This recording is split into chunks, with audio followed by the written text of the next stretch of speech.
Good afternoon. My name is Paul. Nice to have you here. And thank you, Pastor, for inviting me. So in Genesis chapter 1, verse 28, God commanded Abraham. He said, be fruitful and multiply. What does this tell you? This fruitfulness is all-inclusive. It is the fruitfulness of our body, of our mind, of our health, of our finances, and it is the fruitfulness of scholarship. This afternoon I'll share with you briefly just some clandestine techniques that you can use to get a scholarship you so desire. I believe that there is a word, and you don't have to be extremely bright because I'm an average student, but I was able to get a scholarship.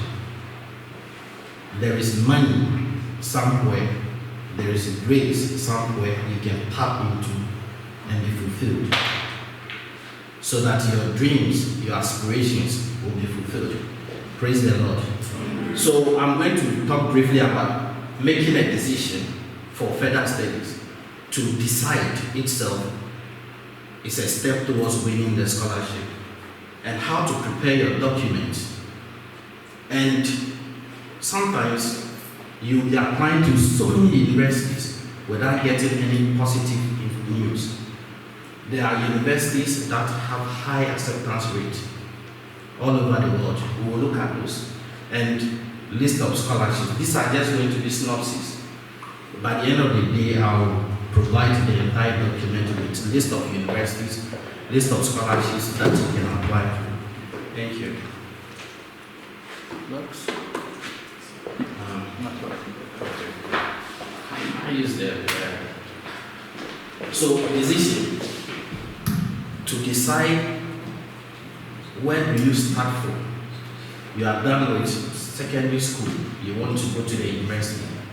You look at the finances at home. You must do something.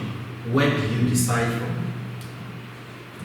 So making a decision is the most important aspect of the application.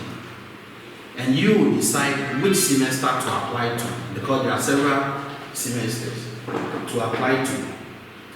And it comes to compiling the documents, the application documents that are relevant for the scholarship.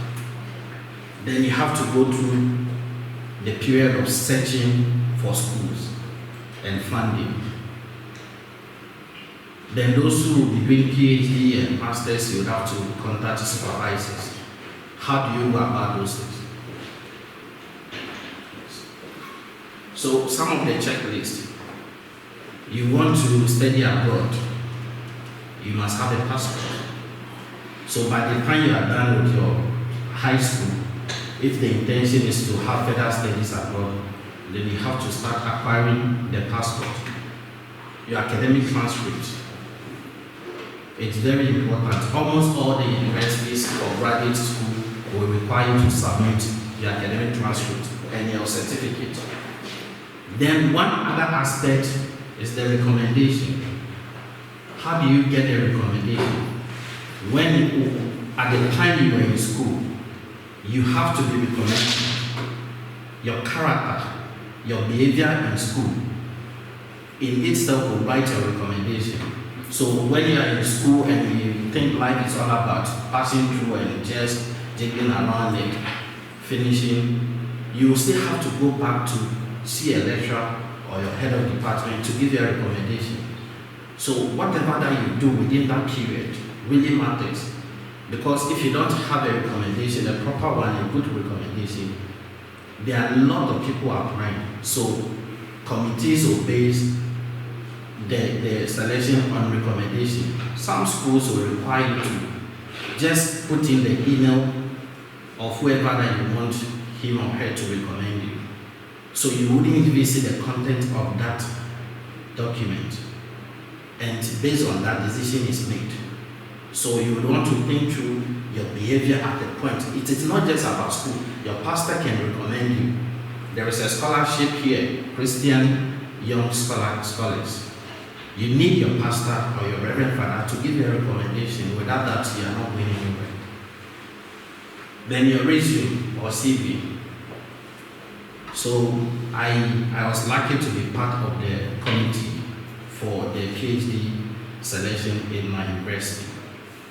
And you see CVs and resumes, and they want to be a PhD, and you'll be surprised. So we'll go through the series, how to put a good CV. So briefly, these other documents, some language requirement. It's pathetic that Africa, even though our language model of communication is English, universities abroad still require us to submit English proficiency exam. Imagine Hungary requesting Nigerians, Ghanaians, Kenyans to submit English proficiency. We've written to temples to take that out. We are hoping that we will get good news, because it is not really, I don't really see the point when you have your study from basic to secondary school in English, then you come to Hungary, and the Hungarian who is requesting you to bring the English proficiency, translated the document from Hungarian to send to you. But you know, this like NGRE and GMAT, these are very important exams that if you want to study, especially in the US, graduate record exam, you can learn a scholarship and the GMAT. Then one important aspect of the application document is the statement of purpose or your motivation letter. How do you go about it?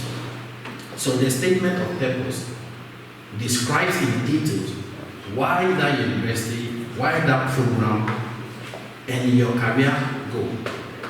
So for instance, if you are not an excellent student, if you are an average student like me, and you want to have a scholarship, they read your motivation, your statement of purpose, and they know what you want. You indicate your deficiency, you indicate your strength, and you include what you really want to be in the future. Based on that, you get I got my scholarship based on my statement of purpose, because from bachelor's, I didn't do well. I had no intention to further my education. And my colleagues were surprised that I was the first among our class to even travel abroad for further studies. I wrote my statement of purpose, and the university, the coordinator, when I came back, we became friends. She got closer to me. She was always asking, can you write this for me? A year later, before she told me my statement, how do you write a convincing statement of purpose? Where you intertwine your growing up, your childhood upbringing, and your experiences even at your young age, fuse them together to let them know what you want to be in future. For instance, as a young girl growing up, in the midst of, let's say, teenage pregnancy, you want to be the change maker, and you are determined to what? Expand your scope. You are determined to be a better person, be a responsible person. Look at that background, indicative of what you want to be in future. You write a beautiful statement of purpose, and you are sure to land yourself a good scholarship. Then the application fees. Unfortunately, some schools require application fees, but some scholarships do not. For instance, in Hungary, you do not pay application fees for any of their scholarships, but there are countries, especially in the US, most of the schools will require you to pay $20, $30, $40, $50, $100 application fee. So if your intention is to study in the US, then you have to have in mind these preparations. So you will have to prepare towards it. And one important thing, because during the application period, you will have to get all your documents, scan them on your desktop, name the folder, US application, UK application, Europe application. So once you open the portal, you just go in and pick, so you don't have to be juggling. So within 30-40 minutes, you'll be done with the entire application. And when you are done successfully, you will know that you have this fulfillment that you have submitted everything, then you just pray to God for the outcome. So some graduate admission interviews. So when you get selected, for instance, when you apply to the UK, trust me, within 2 weeks you will get admission. Because if it's on fee paying, they send you on conditional admission whilst waiting for payment. Now some scholarships, you apply separately the admission to the school and you apply for the scholarship, like the Commonwealth application, which is about to be open. So you get selected, preliminary admission. So these questions you need to prepare. Can you tell us something about yourself? What can you say about yourself to convince the panelists to choose you among the thousands applicants? Can you give a summary of the significance of your bachelor's degree? What did you learn? Whatever projections that you are making, how has that been significant in your life? For instance, in science, they can ask you to maybe list your favorite technique within their research focus. So the question is, what is your motivation for graduate school? Why do you want to have this scholarship?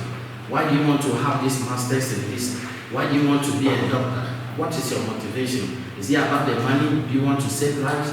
Are you passionate about how the health sector deterioration? What is your motivation?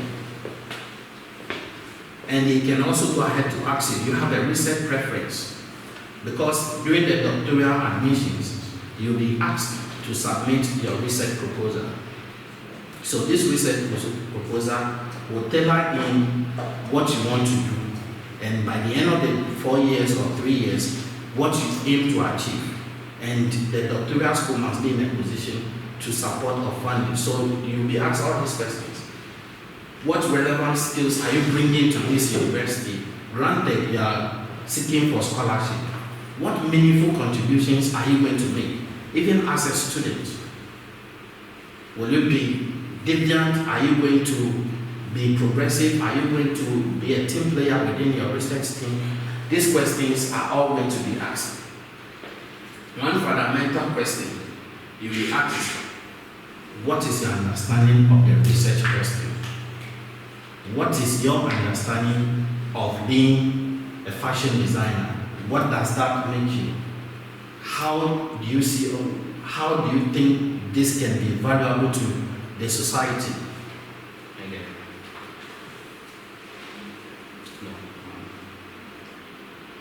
No. Okay, so we will skip straight to some universities with high acceptance rates. Take note of these universities. These universities, they are about 20. Out of these 20, I had admission in 11 with funding. Okay? So look at them. Iowa State University. If you want to go to the US, I recommend Pepe University. There are a lot of blacks there, like Nigerian professors, that you can Google, you will write to them. They have funding, they have research grants.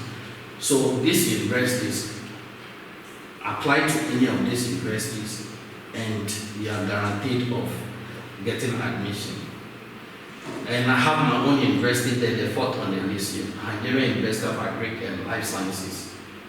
Apply if you want to study here. Most of the universities are advancing their applicants, but here you are guaranteed of admission.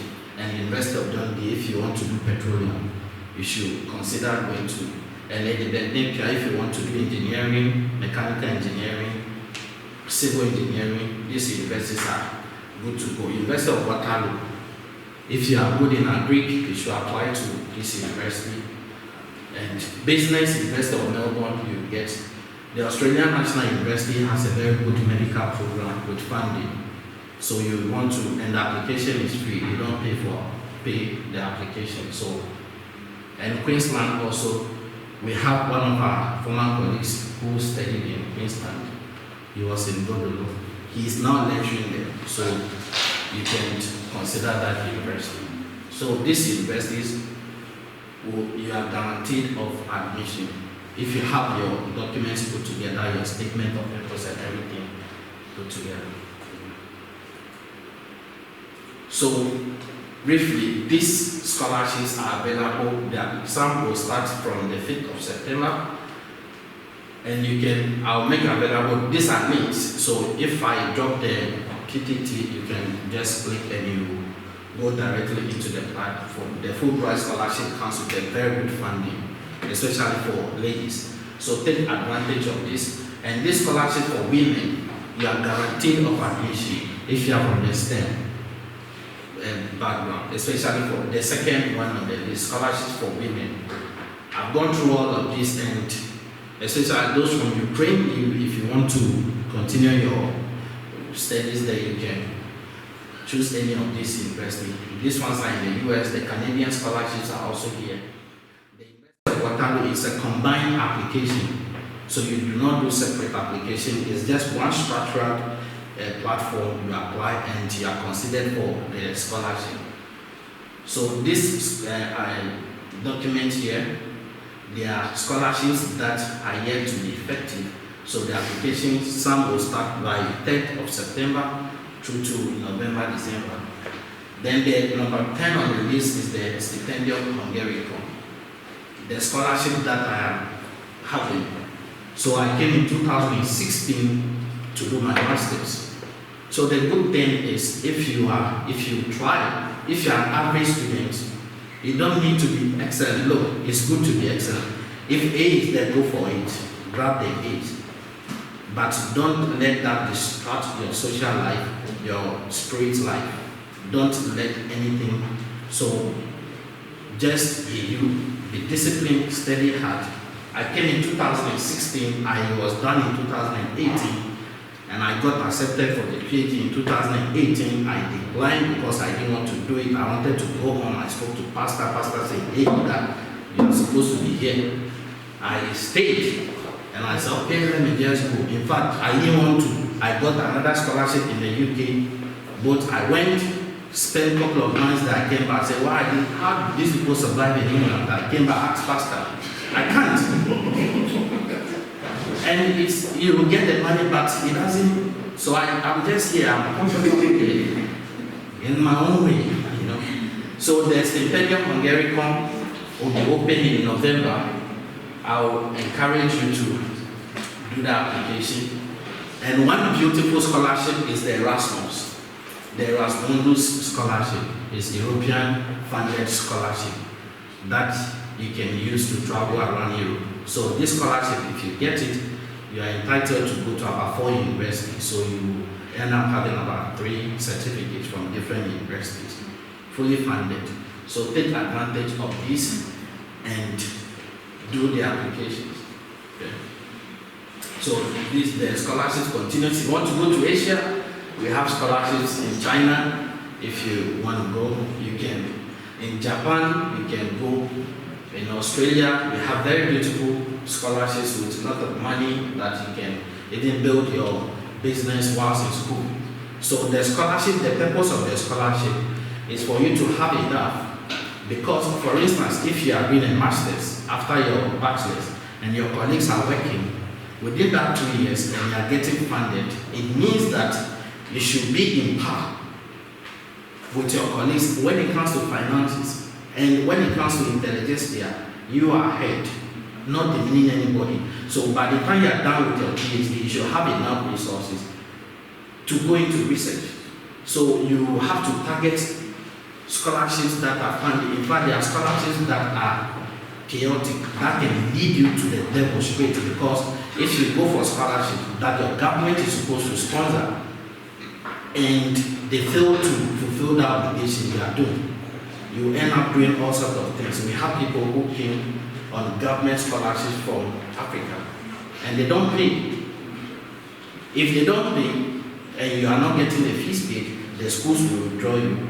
You will be faced with challenges. You have to do all sorts of things to survive. So target institutionally funded scholarships and organizational funded scholarships. They pay a lot. They give you the research experience as well. Okay. So, and in conclusion, let me share with you If you don't have information, you will lag behind. When we came to St. Elizabeth, there was a bus that goes to Tesco. Tesco was just about almost 10 kilometers from the school's hostel. We knew about it. We asked, we got the information, we knew about it.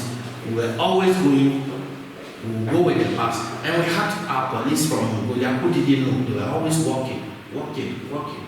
And they would pick taxi. So one day I said to him, why do you always pick taxi to Tesco?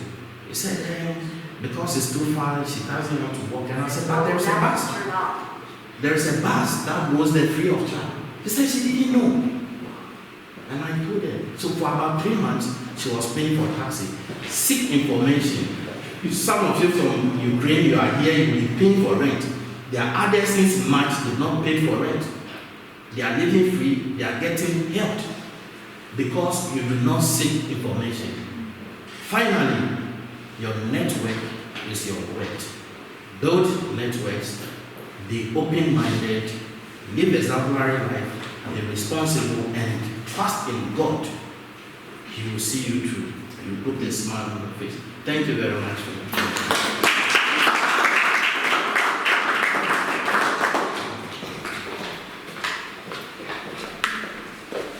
Thank you very much, Brother Paul, for that enlightening. At least I know some people were taking pictures, so that means we're getting somewhere.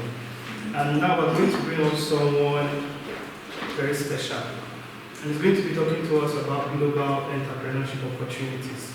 I know there are a lot of business people here, and I want to cover every aspect of our life. So we've covered the students, and I want to cover those that want to go into business. But he's going to be coming to us from the US. He's going to join from Zoom. He's Braki Akintola.